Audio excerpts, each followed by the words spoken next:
I invite you to take out your Bibles and turn to 1 Corinthians 16. It's good to see all of you today. And I see we got several that have been sick for a while, and now you're able to be with us and assemble with us. And I see we have some visitors too. So thankful that we have the people that we have here today, and that we get the opportunity to worship God together. Hopefully by now you're in 1 Corinthians 16. Here's a passage probably a lot of us know. Verse 1, it says, "Now concerning the collection for the saints, as I have given orders to the churches of Galatia, so you must do also. On the first day of the week, let each one of you lay something aside, storing up as he may prosper, that there would be no collections when I come. And when I come, whoever you approve by your letters, I will send to bear your gift to Jerusalem." Just stop there. What you see is here Paul writing to the Corinthians, basically asking them, I don't know what to do with this. It's in my way. What you have here is in 1 Corinthians 16, you have the Apostle Paul that is writing to them saying, look, there's a famine in Jerusalem. There's needy saints that need to be taken care of. I need you on the first day of the week to lay something aside, store it up, so that the church at Corinth can be part of this good work. This good work to take care of the needy saints in Jerusalem. If we keep on reading on, we see that the Macedonian Christians or the Philippian Christians have already done this. And they're going to be traveling with me with their own people and their own gift. And when they get to Corinth, it's going to be embarrassing if y'all don't have any gift and y'all aren't going to be part of this work too. And so what I decided to talk about today is this concept in 1 Corinthians 16. The only two ways we see in the New Testament of the local church collecting money is here in 1 Corinthians 16 and in Acts chapter 4 when they laid their gift on the apostles' feet. And we'll read that passage and talk about that later. Of course, since we don't have any apostles today, 1 Corinthians 16 is the only way the apostles have given us to store up money. And thinking about laying by the store, there's a lot of Christians today that know that we're supposed to do this, but they have some questions about it. And maybe you've heard this before, and I'm going to try to address this morning. They ask the question, well, is this something we should actually be doing every first day of the week? Is this something that you truly, if you're a Christian and you're a member of the Lord's church and you have prospered, do you really have to lay by and store every day on the first day of the week? And what they ask is basically going, well, where's the need? You should only lay by and store if there's a need. And if there's not a need, well, then you shouldn't lay by and store. And when I approach that, the first thing I do is agree with that. You should only lay by and store if there's a need. And the way I'm going to answer this question, and I'm going to answer it at the very beginning, is there a need to lay by and store on the first day of the week? There will always be a need. And there has always been a need.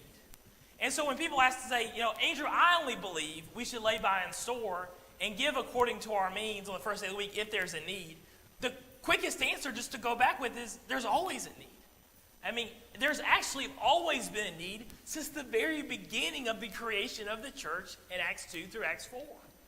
And what are the needs that the church has to do? When you think about this for a second, the church has to be the pillar and ground of the truth, don't we? This is what we've called to be. And look at 1 Timothy 3:14. 1 Timothy 3:14. Paul writes to Timothy in verse 14, after giving the qualifications of elders, he says, "These things I write to you, though I hope to come to you shortly. But if I am delayed, I write so that you may know how to conduct yourself in the house of God, which is the church of the living God, the pillar and ground of the truth." And that works for the universal church and the local church. We go to Ephesians 4. What's our job there as well? It's to edify the saints, right? We're supposed to uphold the truth for our own people and to those all in the world. Do you know what that takes? How do we uphold the truth? Does that not take Bible study? Does that not take preaching? Does that not actually take having Bibles that we can read? And if we had someone that was studying with us, we could give them a Bible to read? What does all this take? It takes resources, doesn't it? It actually takes resources to uphold the truth. And we'll get into more specific examples later. How about this? The church has to praise God in Colossians 3:16. We're supposed to sing together the knowledge of Christ, sing psalms, hymns, spiritual songs, making melody in our heart to the Lord. Do you know what that takes? That takes resources. I mean, think about it for just a second. Does singing not take resources? We have to have a place where we can come together to sing. That's a resource. We have to have something to sing. We cannot just sing Amazing Grace every time because we all know that song. We have to have something in front of us so we can sing it together. It takes resources. What about this one? The church has to assemble. We have to do that. That isn't an option. In Hebrews 10:24, we've been commanded to do it. He tells us, let us stir up one another into good works, not forsaking the assembly as the manner of some, but exhorting and esteeming one another as you see the day approaching. We have to assemble. And what does that take? That takes resources. You have to have a place to assemble. Whether you're renting out the School of Tyrannus to assemble there, whether you're meeting at the temple to assemble there, or whether you're meeting in Philemon's house or meeting in a building like this, it takes a resource, doesn't it? And the reason why I start this off really early like this, I just want you to all understand we don't live in a fairy tale land. What does Solomon say in Proverbs about money? He says money answers everything. We're like, well, hold on just a second. The Bible doesn't say that. But several times through the Proverbs and Ecclesiastes, he's like, look, wisdom is good, but you have to have money. Resources are important. And I think maybe what we've done is when we argue against this, what we've done is we've seen too many movies.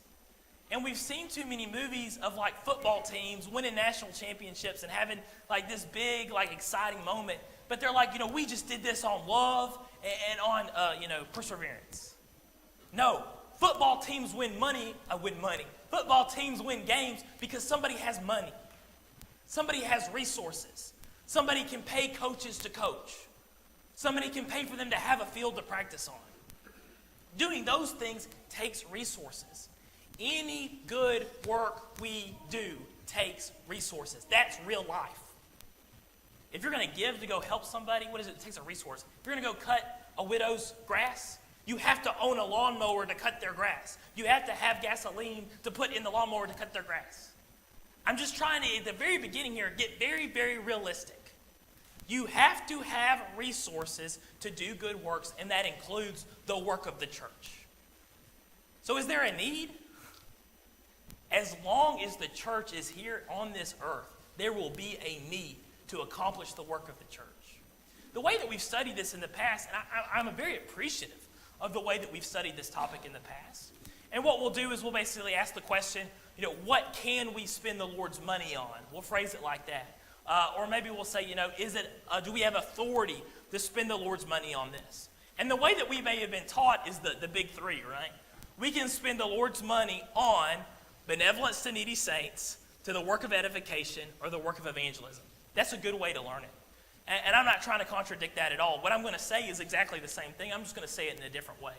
The problem I have with these three is now I have to define what those three words are. And there's some of us in this room right now that don't have a clue what the word benevolence means. It just means taking care of those especially needy saints in the Bible context. But what I want to say instead is have a general line to understand this. Instead of us asking the question, can we spend the Lord's money on this? We need to be asking the question, is this the work of the church? The church has to do the work of the church, right? And so if it's a work of the church that the church is doing, certainly can the church use its own resources to do that work? Absolutely it can. That's the point of the church having resources. It's so that the church can do the work of the church, and that takes resources. I've been coming to Jason all week and saying, Jason, I'm not going to say, can we spend the Lord's money on this? I'm going to say, is this the work of the church? That's the way we need to be teaching it, Jason. Jason, you'll tell me, Andrew, I know. Stop telling me. But this is the way that we're going to look at it this morning. What are the works of the church that we do that demands resources? What are the things that we actually need to do the work of the church? And so what we'll be looking at is the 5 times in the New Testament where resources were demanded so that the church could do the work of the church. So we'll be looking at those examples in the New Testament. At the end, what we're going to do this morning is I want to talk about actually what here at Gardendale, the work that we are doing. And when we lay by and store on the first day of the week, these are the needs that we are meeting. Because we do have needs, and we do have a mission, and that mission takes resources. So let's look at these, and again, I'm going to keep it real simple and very literal. The first thing that we see in the New Testament is the supporting of the preaching of the gospel, right? And I've got these little bubbles here to try to help us kind of visualize what we're doing. You see a local church supporting a preacher to preach the gospel. And I got these verses up here on the screen. You can turn there if you like. Maybe some of us aren't good at turning, and I just wanted to have them up here. In Acts chapter 18, Paul comes for the first time to the church at Corinth, the one whom he wrote Corinthians to. And as he comes to the church of Corinth, he has to get a day job, you know? He has to get another job to support him so he can preach in this area. And that's how he meets Aquila and Priscilla. So Paul here came to them, Corinth, and because he was of the same trade, he stayed with them and were working, for by trade they were tent makers. And he was reasoning in the synagogue every Sabbath to try to persuade the Jews and Greeks. Then the New American Standard reads it this way: but when Silas and Timothy came down from Macedonia, Paul began devoting himself completely to the word, solemnly testifying to the Jews that Jesus was the Christ. Why did he stop doing his tent-making job when Timothy and Silas came down from Macedonia and joined him in Corinth? Why could he now devote himself completely to the preaching and teaching of the gospel in Corinth? It's because the Macedonians sent him support, financial support. We get that by connecting this with 2 Corinthians chapter 11. 2 Corinthians chapter 11, now years later in the future, Paul is reminding the Corinthians about the first time he came to Corinth. And this is what he says. He says, or did I commit sin in humbling myself so that you might be exalted? Because I preached the gospel of God to you without charge. I robbed other churches by taking wages from them to serve you. And when I was present with you and was in need, I was not a burden to anyone. For when the brethren came from Macedonia, they fully supplied my need. And in everything I kept myself from being a burden to you, and will continue to do so. You see here, what are the brethren of Macedonia? Who are those people? It's Acts 18. That's Timothy and Silas. And they came and brought this gift that the Macedonians supported the preaching of Paul when he went to Corinth. And what did that take? That took resources, right? And they collected them and they gave them to Paul.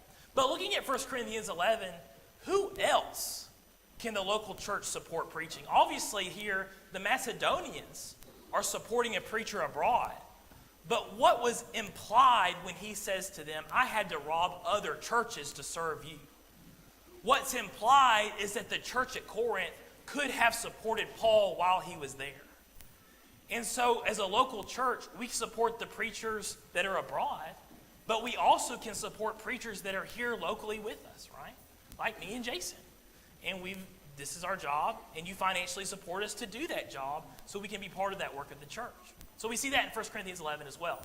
Number 2, supporting preachers in distress, right? And the reason why I bring this one up is because this has happened in Birmingham. This has happened in Alabama. And you have brethren that get together and talk about it, and I don't think they're aware of this passage. Think about it for just a second. If there was a preacher that we supported, and all of a sudden he was in some type of serious trouble, whether it be his health, maybe he's teaching the truth and he goes to prison, something awful's happened. Are we allowed to still support that preacher, even though he might be in prison, even though he might be very, very sick? The Bible gives us authority to do that. And instead what we do is we talk to each other and go, well, the preacher's not actually preaching anymore, so we can't support him anymore. And yet this is the very thing that happened to the Apostle Paul when he writes the book of Philippians. Philippians is a thank you letter for the Philippians, the Macedonians, again giving support to the Apostle Paul while he's in distress, while he's in prison, waiting to be judged by the Caesar Nero. Philippians 4:14, Paul says, nevertheless, you have done well that you have shared in my distress. Now you, Philippians, know also that in the beginning of the gospel, when I departed from Macedonia, no church shared with me concerning giving and receiving, but you only. For even in Thessalonica sent aid once, and again for my necessities. He tells the Philippians, you have been supporting me since day one. And I love that about you, and I think that about you. And now look, now you're sharing and supporting me in my distress. And so they collected a gift on the first day of the week, and they sent it by Epaphroditus to give it to Paul while he was in prison. And so what else can we do? We can support a preacher in distress like we see in Philippians 4. Number 3, we can financially support widows that meet the qualifications in 1 Timothy 5. Look at 1 Timothy 5 with me if you can, but I'm also going to have one of those verses up here on the screen. In 1 Timothy 5,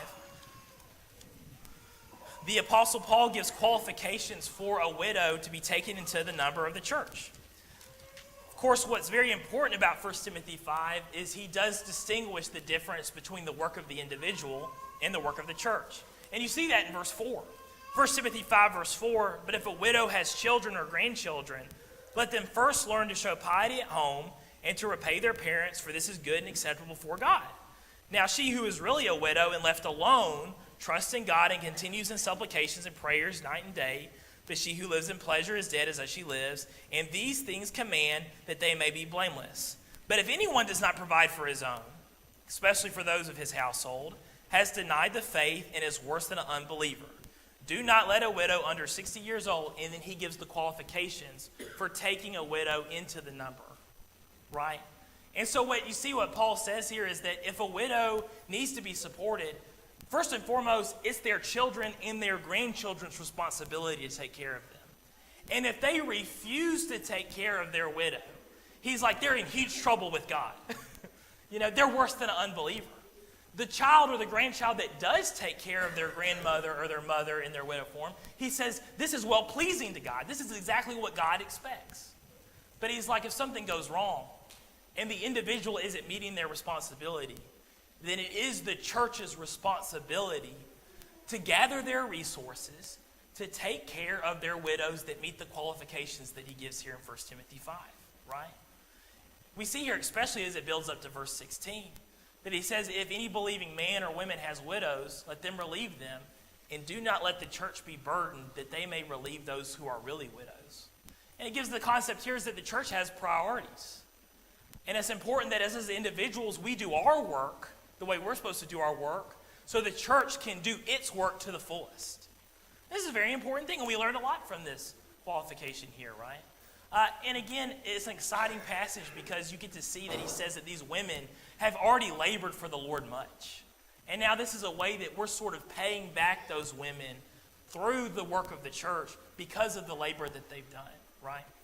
What's the difference between a widow indeed and a needy saint?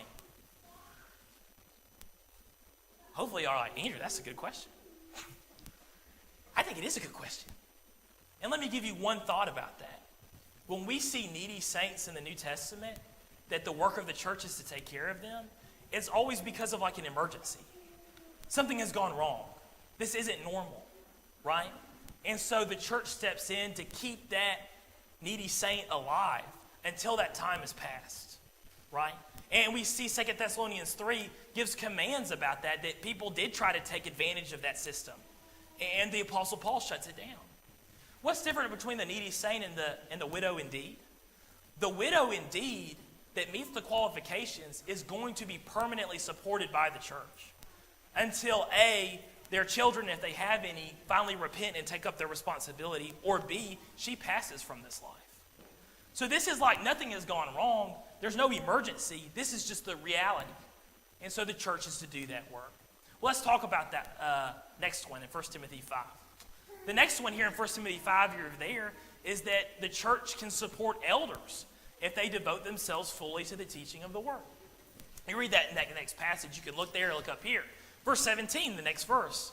Let the elders who rule well be counted worthy of double honor, especially those who labor in word and doctrine.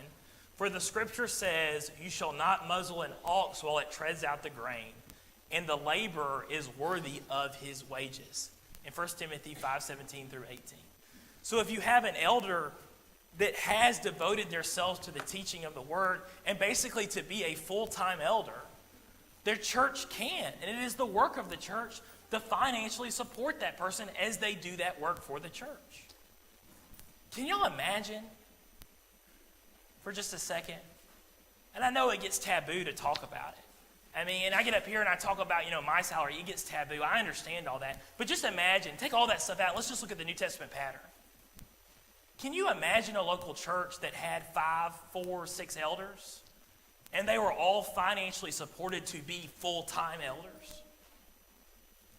And they were writing Bible class material. And they were preaching a lot. And they were teaching Bible class. And they were visiting every day. That was their job, was to be an elder, both for financial purposes and their spiritual purposes. Do you know how much work we could do? I think we could get a lot done. And this is something that we don't do anymore. At least I don't know of. I know there's some places where their preacher is also their elder, and I know that kind of fits sort of into this. But I think this is something that they probably were doing in the New Testament church, and a practice that we've kind of left. We don't have to leave it, though. We have authority to do it, don't we? We certainly see it here that a laborer is worthy of his wages. You can be paid for spiritual work, something Jesus taught, something Paul follows through with. Here's our last one. Needy saints, right? The work of the church is to take care of their local needy saints first. And we see that the very first time a collection is taken for the church. In Acts chapter 4, this is where we meet Barnabas. What we have here is several of these Jews have come for only 50 days from Passover to Pentecost. Jesus has died. They've joined the church 50 days later in Acts chapter 2. And now they want to stay with the apostles. But frankly, most of them there only have supplies for 50 days. But now they might be staying there for a year or two. So what do the disciples do in Jerusalem? Well, they sell what they have to make sure that everybody's eating and everybody has a place to sleep and everybody's taken care of. In Acts chapter 4, starting in verse 34, talking about the church, nor was there anyone among them who lacked, for all who were possessors of lands and houses sold them and brought those proceeds of things that were sold and laid them at the apostles' feet. And they distributed to each one as anyone had need. And Joseph, who was also named Barnabas by the apostles, which is translated the son of encouragement, a Levite in the country of Cyprus, having land, sold it, and brought the money and laid it at the apostles' feet. And so you see this collection happening very early. And it was take care of their local needy saints. And so when something bad has happened, this is what the work of the church is. The work of the church is to make sure that you, as a member of Gardendale, that you survive. If you didn't know already, we want you alive. We want you to make sure that you're eating at night, all right? We want to make sure that you survive this cruel world. And when bad things happen where you cannot have those necessities anymore, that is the work of the local church. That we make sure that you live, right? And we make sure that you're able to get back to a place where you can meet your necessities, right? And ultimately become part of that giving process again. Well, that's local needy saints. But also, we've been given the authority to give to needy saints abroad through another local church. We see this very early on later. Paul is converted, and in Acts chapter 11, Paul and Barnabas are working at the church of Antioch, and Agabus the prophet comes and says there's going to be a famine in all of Judea. And so the church at Antioch decides to send a gift of support to take care of the needy saints by the way of Barnabas and Saul, who are going to give it to the elders there in Jerusalem. In verse 27 of Acts chapter 11, and in those days, prophets came to Jerusalem, to Antioch, and there was one of them named Agabus, stood up among them and showed them by the Spirit that there was going to be a great famine throughout all the world, which also happened in the days of Claudius Caesar. Then the disciples, each according to his ability, determined to send relief to the brethren dwelling in Judea. This is also they did, and sent it to the elders by the hands of Barnabas and Saul. What you notice here, is this graph different than all the other graphs that we've seen? Every time we looked at any of these, I'll go back. It was like this. It was they're taking care of their own. Or, if I go back far enough, it was like this. There was a preacher somewhere else, and they gave to that preacher. They didn't give to the local church that he worked at and gave it to the preacher. They gave it directly to the preacher, right? This here It is the only time in the New Testament where you see one local church gives to another local church so that local church can do its work. So this is what's talked about the most. We see it in Acts chapter 11. We see it in Acts 21. We see it in 1 Corinthians 16. We see it in 2 Corinthians 8, 9, and 10. And it is the exception.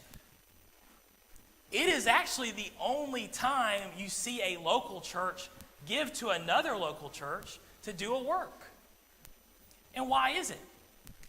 One is because God said it, and that's fine. Another reason is because it's an emergency. That local church, this local church, can no longer do its job. There's a famine. They have nothing. They are going to die. They are going to starve to death. And so this is the opportunity where God gives us an exception. And he says, yes, this local church should send to this local church so they can keep their members alive. This is what needs to happen. And God wrote a lot about this. We know all about this. Now, what would be wrong? We've made it very clear that this is the exception. What if the church that received the report said, wow, we've got so much support. We got plenty of food. We don't really have any more needy saints. You know what? I want to be part of an evangelistic work. Let's use that money for evangelism. Well, now we've broken the pattern, haven't we? This was the exception. The exception was that we give that money to take care of those needy saints to get them back on their feet. There was never a place in the pattern for us to give to a local church so they could do another work of the local church. And that's why this is wrong, right? You think about recently when there was these hurricanes in Texas and everywhere. And a lot of local churches did give to the local churches in Texas because they were needy saints. They had members that lost their homes completely. They didn't have a place to live. Lots and lots of people lost their homes. And so we gave. Do you know what all those churches did after all their needy saints were taken care of? You remember, don't you? They sent that money back. Why did they send that money back? Because the one exception that God gave us, we fulfilled it. And it was completed. And they didn't have the right to keep that money and spend it on anything else but needy saints. Because that's why the money was given in the first place. And so this is the pattern that we're trying to match, aren't we? That we would only do this as the exception for needy saints abroad. We're going to cut the live stream now. Because we're going to get serious now. What I basically want to do now in this last part of the sermon